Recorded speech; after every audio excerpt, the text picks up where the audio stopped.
ಮುದ್ಗಲ್ ಪಟ್ಟಣದ ಮೂಲಭೂತ ಸಮಸ್ಯೆಗಳ ಕುರಿತು ಪ್ರಶ್ನೆ ಮಾಡಿದಾಗ ಜಿಲ್ಲಾಧಿಕಾರಿಗಳು ಸರಿಯಾಗಿ ಉತ್ತರಿಸದೆ ಕೇವಲ ಕಾಮಗಾರಿ ವೀಕ್ಷಣೆಗೆ ಸೀಮಿತವಾಗಿದ್ದಕ್ಕೆ ನಾಗರಿಕರು ಬೇಸರ ವ್ಯಕ್ತಪಡಿಸಿದ್ದಾರೆ.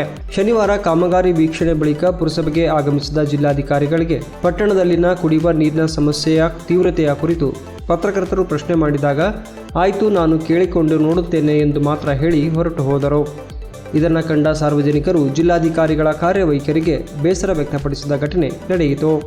ಇದ್ರೂ ಕೂಡ ಇನ್ನೂ ಅದಕ್ಕೆ ಯಾವುದೇ ರೀತಿಯ ಪರಿಹಾರ ಸಿಗ್ತಾ ಇಲ್ಲ. Yes sir. ಪಟ್ಟಣದ ನಾಗರಿಕರು ಜಿಲ್ಲಾಧಿಕಾರಿ ಚಂದ್ರಶೇಖರ್ ನಾಯಕ್ ಅವರು ಪ್ರಥಮ ಬಾರಿಗೆ ಪಟ್ಟಣಕ್ಕೆ ಬರುತ್ತಿದ್ದಾರೆ ಎಂದು ಪುರಸಭೆಯಲ್ಲಿ ಸಂಭ್ರಮದ ಸ್ವಾಗತಕ್ಕೆ ಮುಂದಾಗಿದ್ದರು. ತಮ್ಮ ಅಹವಾಲು ಹೇಳಲು ಪುರಸಭೆಯ ಮುಂದೆ ನೆರೆದಿದ್ದರು.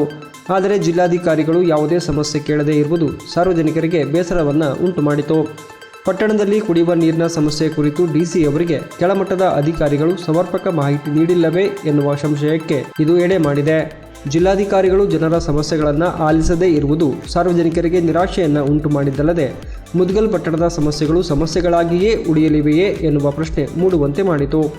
ಜಿಲ್ಲಾಧಿಕಾರಿಗಳು ಸಾರ್ವಜನಿಕರ ಸಮಸ್ಯೆಗಳಿಗಿಂತ ಕಾಮಗಾರಿ ವೀಕ್ಷಣೆಗೆ ಮಹತ್ವ ನೀಡಿದ್ದು ಬೇಸರವನ್ನು ಮೂಡಿಸಿದ್ದಲ್ಲದೆ ಜಿಲ್ಲಾಧಿಕಾರಿಗಳು ಸಾರ್ವಜನಿಕರ ಸಮಸ್ಯೆ ಆಲಿಸಲು ಮುಂದಾಗಬೇಕಾಗಿತ್ತು ಎನ್ನುವುದೇ ಸಾರ್ವಜನಿಕರ ಅಭಿಪ್ರಾಯವಾಗಿದೆ.